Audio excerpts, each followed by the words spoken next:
Hi families, welcome back to my channel. இன்றைக்கி நம்ம வீடியோவில் என்ன பார்க்க போகிறோம் அப்படின்னா, எங்கள் வீட்டு பொண்ணுக்கு ஃபங்க்ஷன். என்ன ஃபங்க்ஷன் அப்படின்னா, பூப்புனித நீராட்டு விழா. இது ஒவ்வொரு ஊரில் ஒவ்வொரு மாதிரி சொல்லுவாங்க. மஞ்சள் நீராட்டு விழா அப்படின்னு ஒவ்வொரு ஊரில் சொல்லுவாங்க. இதே இதை நாங்கள் 2 டைப்பாக பிரிப்போம். எப்படின்னா, ஃபஸ்ட்டு ஒரு 5 நாளில் வந்து தலைக்கு தண்ணி ஊற்றுவாங்க. அதுக்கு நாங்கள் தலைக்கு தண்ணி ஊற்று அப்படின்னு தான் சொல்லுவோம். அந்த ஃபங்க்ஷனை வந்து எல்லாருக்குமே சொல்லி பெருசாக கிராண்டாக வந்து அந்த ஃபங்க்ஷனை இது பண்ணுவோம், கிராண்டாக ரெடி பண்ணுவோம். இது வந்து 16ஆனத்து சடங்கு. 16ஆனத்து சடங்குகள் என்ன நடக்கும்னா, ஐயர் வருவாங்க. வீட்டில் வெள்ளையை அடிச்சுட்டு ஐயர் வந்து ஹோமம் வளர்த்து எல்லாத்தையும் நல்லா இது பண்ணி வீட்டில் தண்ணியெலாம் தெளிச்சுட்டு அதுக்கப்புறம் போவாங்க. அன்றைக்கும் தலைக்கு தண்ணி ஊற்றுவாங்க. அதுக்கான சிம்பிளான ஒரு சடங்கு தான் இது வந்து 2வது பொண்ணு. முதல் பொண்ணுக்கு ஏற்கனவே ஃபங்க்ஷன் முடிஞ்சிட்டு, இது வந்து 2வது பொண்ணுக்கான ஃபங்க்ஷன் நடந்துக்கிட்டு இருக்கு. ஸோ அந்த கிளிப்ஸ் தான் இன்றைக்கி பார்க்குற வீடியோ இது காலையிலே நாங்களும் வந்து எல்லாத்தையும் சரி தாம்பலத்தில் எல்லாத்தையும் எடுத்து வைப்போம் அப்படின்ட்டு எல்லாமே எடுத்து வச்சுட்டு எல்லாரையும் கூப்பிட்டாங்க. இந்த இடத்துல என்ன அப்படின்னா, பொண்ணுக்கு 2 தாய் மாமா. ஒன்று என்னுடைய மாமா, இன்னொருத்தவங்க என் ஹஸ்பண்டோடைய தம்பி. அங்கே இருக்கிறது ஹஸ்பண்டோடைய தம்பியும் தம்பியோடைய ஒய்ஃபும் இருக்காங்க, அவங்களுடைய குழந்தை. என் வீட்டில் மாமா ஒரு பர்சனல் வேலையாக வெளியில் போயிருந்தாங்க. அதனால் இந்த ஃபங்க்ஷனை அட்டன் பண்ண முடியல. காலையிலே எங்களெல்லாம் விட்டுட்டு அதுக்கப்புறம் அவங்க கிளம்பி போயிருக்காங்க. ஆனால் பிற வந்துடுவாங்க, ஒரு மதியத்துக்கு மேலே அப்படியே ஜாயின் பண்ணிக்கிடுவாங்க.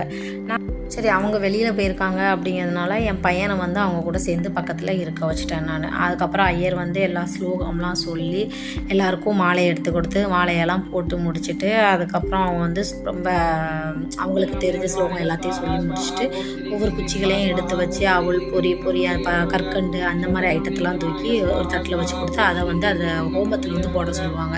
இதில் ஒவ்வொரு ஐயர் ஒவ்வொரு விதமாக சொல்லிக்கிட்டு இருப்பாங்க. அந்த மாதிரி ஹோமமுடைய ப்ராசஸ் நடந்துக்கிட்டு இருந்துச்சு. நம்மளுக்கு அங்கே ஹோமம் நடக்கல, ரொம்ப புகை முடிக்கிட்டே இருக்கும். சரி நம்ம 2 குட்டீஸும் வெளியில் விளையாண்டுட்டு இருக்காங்க, ஒரு 8 பார்த்துட்டு வருவோம் அப்படின்ட்டு பார்க்க வந்திருந்தேன். ஒருத்தர் ரொம்ப வெளியில் உட்காந்துருந்தான், ஒருத்தன் ஒருத்தவங்கக்கிட்ட இருந்துக்கிட்டு இருந்தான். அங்கே வெளியில் பார்த்துக்கிட்டு இருக்கலே உள்ள ட்ரெஸ்ஸை கொடுக்கறதுக்காக கூப்பிட்டாங்க. சரி நம்மளும் போய் ஒரு கை நின்று ஜாயின் பண்ணி அப்படியே கொடுத்துட்டு வெளியில் கூப்பிட்டு தண்ணி ஊற்றணும்ல. தண்ணி ஊற்ற ப்ராசஸ் என் வீட்டில் அவங்க மாமா இல்லாதனால ஃபஸ்ட்டு சின்னவரை வச்சு ஸ்டார்ட் பண்ணியாச்சு. அவங்க தண்ணி ஊற்றிட்டு அவங்களுடைய ஒய்ஃப் தண்ணி ஊற்றிட்டு அவங்க 2 பேரும் ஊற்றி முடிச்சப்பறம் அப்புறம் நான் அவளுக்கு தண்ணி ஊற்றி விட்டேன். தண்ணி ஊற்றி முடிச்சதும் அப்புறம் யாரெல்லாம் பக்கத்தில் சொந்தக்காரங்களாம் இருப்பாங்களோ அவங்களாம் எல்லாருமே தண்ணி ஊற்றி விடுவாங்க. தண்ணி ஊற்றி விட்டு மஞ்சள் பூசி விட சொல்லுவாங்க. மஞ்சள் நல்லா நிறைய எடுத்து முகத்தில் ஃபுல்லும் நல்லா அப்ளை பண்ணிவிட்டு அப்புறம் கை கால் எல்லா இடமும் இதுங்க ஃபோட்டோ வீடியோஸ் எதுவுமே கிடையாது அப்படிங்கிறதுனால ஐயர் நல்லா நிறையவே மஞ்சள் பூசி விடுங்க அப்படின்னு சொல்லவும் நிறையவே மஞ்சள் பூசி விட்டாச்சு. அப்புறம் சந்தன குங்குமம் வைக்க சொன்னாங்க. சரின்ட்டு சந்தன குங்குமம் வச்சு கொடுத்துட்டு அதுக்கப்புறம் பால் கொடுப்பாங்க. பால் கொடுத்து குடிக்க சொல்லுவாங்க பொண்ணுக்கு.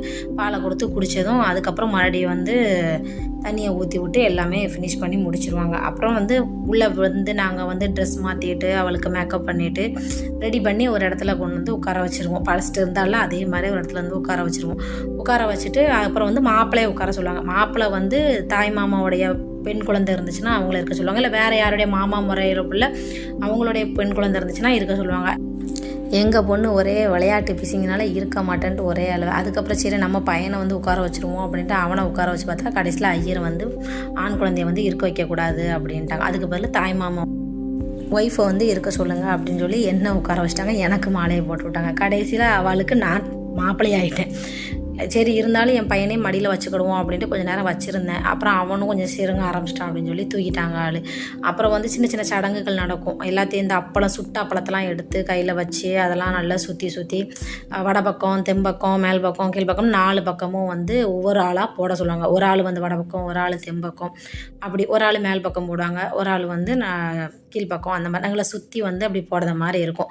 அப்படி போட்டு முடித்ததும் அதுக்கப்புறம் பால் பழம் கொடுக்குற மாதிரி ஒரு செட்டப் ரெடி பண்ண சொல்லுவாங்க. இது மாப்பிள்ளையும் பொண்ணுக்கும் பால் பழம் கொடுப்பாங்கள்ல, அந்த மாதிரி செட்டப்பு. அதில் கொஞ்சமாக பாலும் நம்ம எப்போதும் கொடுக்குற அந்த வாழைப்பழம் தான், அதை எடுத்து வச்சு கொஞ்சம் கொடுக்கலாம் அப்படின்றதுக்காக அதுக்கு ரெடி பண்ணிக்கிட்டு இருந்தாங்க ஒரு பக்கம். அதை ரெடி பண்ணி முடித்ததும் கொண்டு வச்சாங்க. கொண்டு வச்சுட்டு அந்த பால் பழத்தை கொடுக்குறது வேறு யாரும் இல்லை என் மாமாவுடைய தம்பி ஒய்ஃப் அப்படின்னா என் தங்கச்சி. நாங்கள் 2 பேரும் ஒரே வீட்டுக்கு வாக்கப்பட்டிருக்கோம்ல, அதனால் எனக்கு தங்கச்சி முறை தான்.